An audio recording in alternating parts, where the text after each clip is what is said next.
Hello guys, this is Dunal coming at you with another Mega Construx video. And in today's episode, we are hopping right back into Halo Heroes.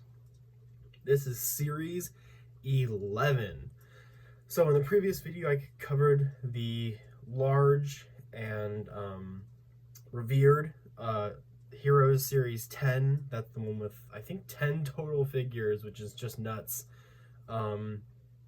And so this series is, I believe, came out later in the same year, or it was like a year after. But this is kind of the follow-up to the biggest series they've ever had. And so this series has some shoes to fill. Let's see how it stacks up. Let's start out covering two things. The first is we have the pamphlet here. Now, I keep all these, like, this is new. Like, you see these folds here? Like, that's right out of the package. This has never been opened before, so... we got, here it is, shows all the different figures here, more to collect, deluxe figure, still says Pro Builders right there. It also shows you how to construct different figures. So we have just basic Spartan and ODST right here, how to do the concussion rifle for the CQB, and then just a bunch of stuff on the hunters. So you have all the pieces, the shields, you have the spines and the fuel rod pieces, and looks like the chest plate there. Yeah, pretty cool. I always like these. Anyone who collects will probably have a ton of these things laying around. Let's talk about the actual figures.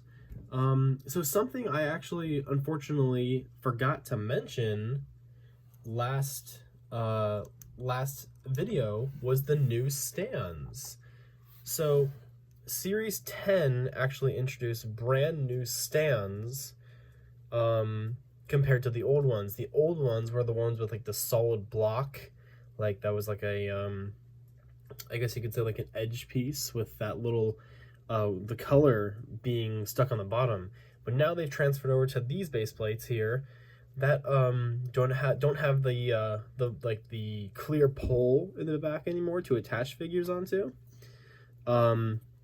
It's flat, it's all one piece, and is printed with a design. The other Series 10 had gold for the background here.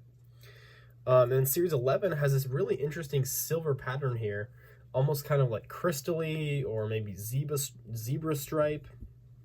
I love it though, I think it looks great. I actually prefer these stands compared to the old ones. The old ones look a little more like pristine, but these ones finally gave you like the proper, you know, 3 studs, one in the middle for the gap. For that, basically almost all mega figures use that format to stand.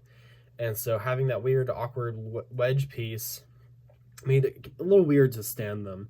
I still like those ones, but I think this is an upgrade. Every single series has their own, instead of a color, they have their own little design here, which I like. All right, let's get started. So this series has kind of an interesting theme. We have two unnamed Spartans. We got two Reach unnamed Spartans actually. We got a Halo 5 Master Chief, ODST Lang from Fireteam Raven, Ripa Moramee from Halo Wars 1, but this one's based off the DLC for Halo Wars 2, and a Remnant Hunter from Halo 5. So kind of an interesting selection. We got 2 Halo 5s, a Halo Wars, and then random Raven and 2 Reach. And honestly, I think this is one of the most underrated series, if not the most underrated series. Honestly, on paper, it has stuff I wouldn't really like. You know, a lot of Halo 5 focus, 2 unnamed Spartans, but let's get into why this is actually maybe one of my favorite series. We'll start out with the first figure here. We have the Spartan Operator. So this is a Halo Reach armor set that I think this was around kind of new at the time this came out. So this guy, obviously with the color scheme, is called the McDonald's Spartan. I've heard people in the community refer to him as that, and that's personally what I call him. I don't really love him. I think he's okay. I think he's decent. He's fine. Definitely the worst of the series in my opinion. He for some reason his head uses a different plastic to compare to the rest of his body, and so at some lighting, his head almost looks a little translucent, which I've seen Demarcation Media complain about with some other figures, with specifically a light red. So yeah, the printing on the pouches is fine. Cool detail on the shoulder, I suppose. Spartan operator. Figures, whatever. But look at this. This may be the best Heroes weapon that's ever been included in. And honestly, this may be the best Mega weapon that's ever been included. Maybe outside of like some of the SDCC stuff. Those are pretty special, but this is like, oh my gosh, look at that. You have the yellow stripe in there, the silver there, the UNSC print, the dots, the little red line on the side, the UNSC logo on the, I guess, shoulder mount, red stripe. You have another red detailing there. Look how tiny that one is right there. You can barely see it on camera. You have this 08 printing on both sides. This is just impeccable. This is the, oh my gosh. I would, if I didn't have all my heroes displayed with their weapons, I would give this to my Johnson. Because, gosh, this is just incredible. Outstanding perfection. And plus, I think this is, at the time, the new Spartan laser mold. I don't think this was, yeah, I think the last time we saw this was with Dutch. And Dutch used the old one. Yeah, this is the new one. You can actually have them if you position it correctly. It's a little tricky. But you can have them hold it with both hands, as well as a port here for a laser attachment, which I do have one of, but not on me at the moment. All right, moving on, we have one of our named characters from the series. This is Master Chief, parentheses, overshield. So I think this is a really, really, really interesting figure. So this is based off of Halo 5, as you can tell from the armor, as well as Chief's weapon. But this is from getting the overshield in multiplayer. Let me show on screen right now what the overshield looks like in Halo 5. And so you kind of see the effect they were trying to go for with Chief's look here. So he actually has not just like a lot of his armor is molded in this like very light green translucent plastic, but then the undersuit's all black. So you can see here he has this printing, like almost like a lightning crackling effect on his legs and on his arms and his shoulders and his chest. Let me move the weapon down here. Look at that. That looks incredible. I think this is one of the coolest looking Mega figures out there. So you can tell it's Halo 5 because he has the painted weapon. This is the one Chief uses in Halo 5. It's like slightly green. Visor looks decent. Though my only complaint with this figure is I wish we got a Halo CE version, because I feel like the overshield is more iconic in CE. It'd be really cool if in a future Infinite series we got like an overshielded Spartan or something like that, because they have overshield in Halo Infinite. But yeah, really cool idea for this figure. I love it. All right, moving on. I think we'll have to tackle the big boy. So, obviously, this is the elephant among this series. This is the Remnant Hunter.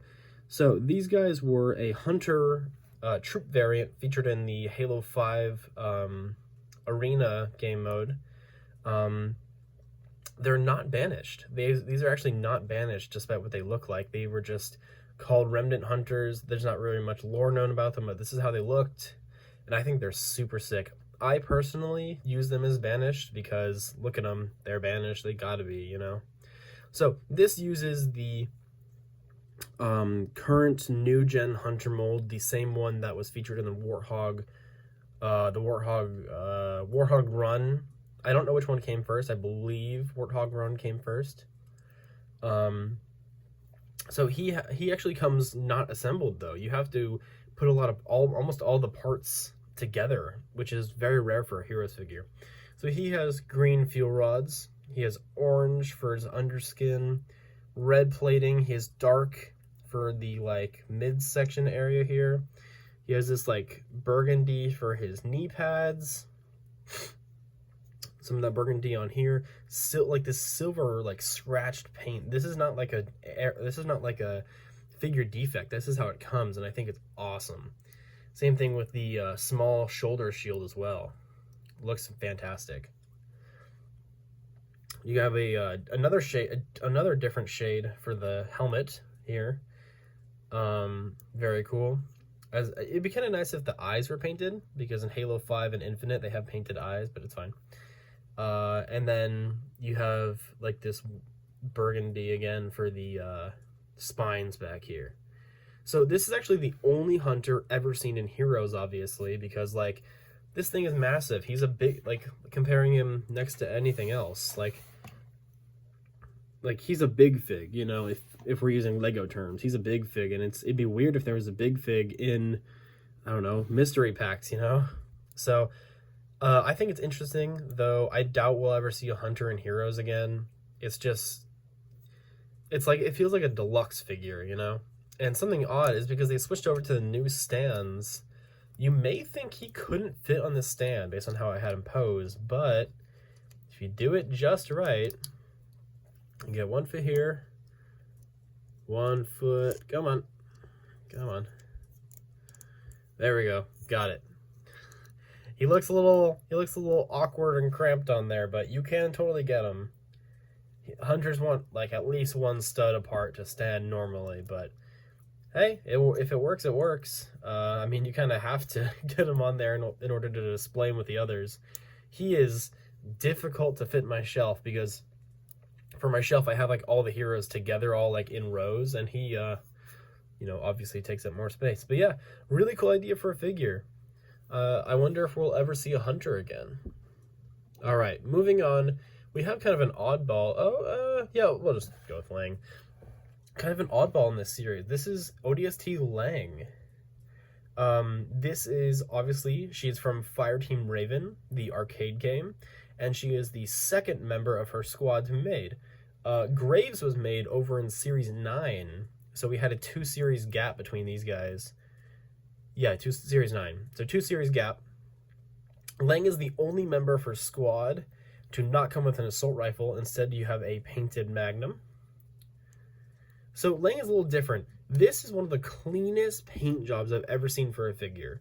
Not a single error, and I've never seen one with an error. So you see Lang right there on the chest with the Unity logo. You have some silver painted on the sides. She actually uses the female Marine torso, as she is a female. She has purple painting on the shoulder pads, as well as metallic bits. Nothing on the back.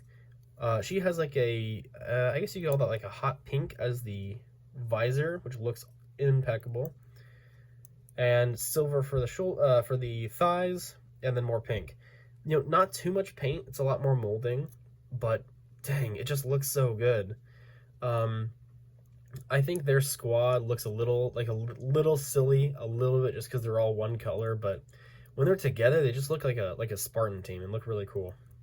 But yeah, there's Lang. Not much to say about her, but it's good that they're continuing the ODST squad. Removable heads would have been really nice for these guys, as we do see their faces in game and on like the posters that are like on the actual arcade machine. We see their faces. But yeah. All right. Now we have the one you're probably waiting for. We have Ripa Moramee, the Arbiter. So this is the first time getting Ripa Moramee in new articulation. And the last time we had seen him in Mega form was in the Phantom, one of the first sets, I think it was like in the first 50 sets, maybe even less, maybe first 30 sets ever made. Super old, and he was in there as the first Arbiter, and here he is returning. So Ripa Moramee, if you're not aware, he was the Arbiter that was featured in Halo Wars 1, that, spoilers alert, if you're going to play that game, Sergeant Forge kills him. He, a normal person, normal human, just kills an Arbiter, gets him with his own energy sword too. So, this guy was brought in for, because Ripa Moramee, this Arbiter was featured as DLC character for Halo Wars 2, in that he wielded 2 swords. So that, I'll show you the design for these. They're super sick. Got the lightning going through. Though they're not my favorite because, like, with the Halo Wars art style, they're very clearly very curved blades. And these are like the Halo 4, Halo 5 angular ones.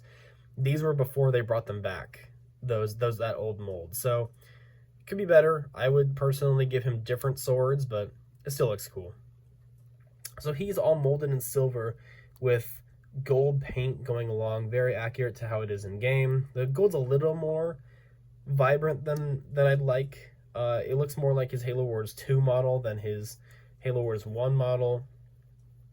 And another thing, I wish they had made this Arbiter like a little taller. Like, I don't know, if they were to make like this piece just like a centimeter or millimeter longer, because this Arbiter in canon technically stands a foot above all other elites. He's very tall. He's the biggest elite we've ever seen in the series. So that would have been nice, but it's not the end of the world. I still think this is a great figure. They really nailed him here.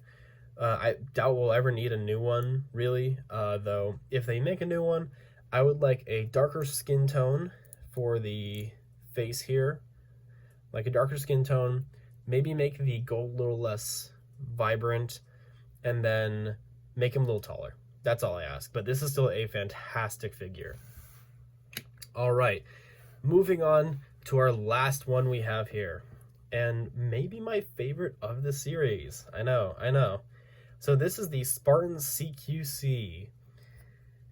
Look at him. Oh, man. So this is actually one of my favorite Mega figures of all time. I don't know why, I just love him. I think he is so cool. So he uses the Spartan CQC helmet, which is a helmet we don't see very often in Mega form. He has the, what do you call these? I think these are the Carter shoulders, I believe, maybe. And then he uses the June chest plate. So it has like the wrapping on like the backpack back here. He comes with this concussion rifle. I think we've seen the same one before with the Spartan Vector. Not positive about that though. I don't think it is unique, but it's still cool to get concussion rifles. We don't get them very often. I don't know why. I know I don't like look at the visor, the paint on there with the blue. I think that looks so cool. I'm not usually a fan of multiplayer Spartans. I don't usually they're usually always like the least favorite of the entire series, but this is just so cool. He was gonna be in my top 10 or top whatever Mega figures video I'm gonna make, but I decided no heroes for that one, just because I don't want my videos to get too repetitive. But yeah, Spartan CQC, the best multiplayer Spartan they've ever made, and a very unique one at that. Alright guys, let's get to some closing thoughts. Alright guys, that's all the figures covered here, all 6 of them. So, something kind of interesting I forgot to mention before, this is the last series before Mega started with Infinite. Infinite got several series of heroes that was only Infinite figures. I think there's 1, 2, 3, at least 3, at the very least 3 dedicated Infinite series. And honestly, it was kind of a dark age for heroes, in my opinion. Those 3 or 3+ series are, you know, at the bottom of the list for the tier list wise. But yeah, so this is the last one before they start that trend, and it's nice to just have 6 figures and heroes still. Heroes eventually downgrades to 5 per series, and it's always very noticeable. Series 11 is very weird in that, you know, you have the new stands, you don't really have a theme, as well as that it's kind of sandwiched in between starting Infinite and, you know, the glorious Series 10. And so it's kind of forgotten about. I never see people talk about it. A lot of these figures aren't really terribly popular. Most of these ones are pretty cheap, to my knowledge. I don't think any of these are going to really run you a huge amount. Maybe the Arbiter and maybe the Hunter. But other than that, and I believe this series was just like everywhere in Mexico when it first came out, I believe. Though, don't quote me on that. I don't live there. Yeah, so I guess that's all I got to say. You know, we got one meh figure. Great. Like, what more can you ask for? This is the most underrated hero series. Get these figures. Let me know what you guys think in the comments. Which one's your favorite? Am I totally wrong about all of this? Does this series suck in your opinion? Let me know. Got new videos coming out soon. I did a poll about what videos you guys want to see, so I'm going to be following that for the next three videos after this. Alright guys, have a good one. Thanks for watching.